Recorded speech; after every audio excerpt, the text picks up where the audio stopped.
Guys, welcome back to my channel. তো আজকে হচ্ছে বজরংবলী বাবার মানে পুজো আর কি। তো তোমাদের সবাইকে মানে জয় শ্রীরাম। তো অনেক জায়গাতে আর কি পুজো হয়, আমাদের এখানেও পাশে মন্দিরে পুজো হচ্ছে।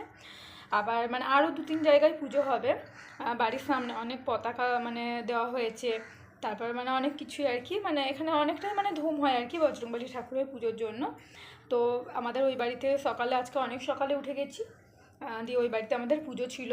তো মামার বাড়িতে পুজো হয়ে গেছে মোটামুটি। আজকে আমি 6টা থেকে 6:30টার মধ্যে উঠে গিয়ে স্নান করা হয়ে গেছে 7টা সাড়ে 7টার মধ্যে। তো ওই বাড়িতে ছিলাম অতক্ষণ, দিয়ে ওই বাড়িতে পুজো প্রায় 8টা সাড়ে 8টার মধ্যে কমপ্লিট হয়ে গেছে। তারপর আর কি প্রসাদ দিয়ে এসে সবাইকে প্রসাদ রেডি করে দিয়ে এখন আমি বাড়ি এলাম। তো এখনও পর্যন্ত মানে কিছু খাইনি আর কি, প্রসাদ খাইনি এখনও। তো এখন আমি বাড়িতে নিজে মানে পুজো করব। তারপর পুজো কমপ্লিট করে নিয়েছি। এই যে আমাদের বাড়ির বজরংবলী ঠাকুর, আর এখানে ছোট্ট মতো আছে, এটা হচ্ছে জয় শ্রীরাম ঠাকুর।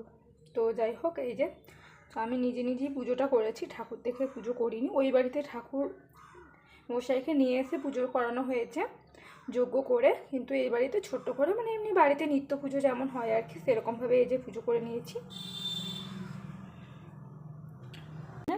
পুজো করে খাওয়া দাওয়া করে আমি এখন চলে এসেছি একটু রেস্ট নিতে।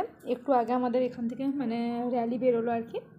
তো আমাদের পাশের মন্দির থেকেও বেরোলো, এপারে থেকেও র্যালি বেরোলো, পুরো বাজার আর কি ঘুরবে। শুধু এখানকার দুটো পাড়া বলে না, পুরো বাজারে আর কি আরও 2-3 জায়গায় যেখানে পুজো হয় পুরো বাজার মানে র্যালি, তারপরে ঠাকুরের গান মানে আর কি যা হয় আর কি। তারপর অনেক পুলিশ নেমেছে। আর রাতে খাওয়া দাওয়া আছে আমাদের এখানে মল্লপুরে 2-3 জায়গাতে খাওয়া দাওয়া আছে। আর আমাদের পাশেও মন্দিরে মানে খাওয়ালো আর কি, মুড়ি ঘুগনি মিষ্টি। তো আমাদের বাড়ি থেকে কেউ যায়নি যদিও। তো যাই হোক, তখন আমি পুজো করছিলাম, আর তাছাড়া এমনিতেও যেতাম না। ওগুলো মানে আর কি খাওয়া দাওয়া করালো, প্রসাদ বিতরণ করলো, তো মন্দিরে পুজো হলো।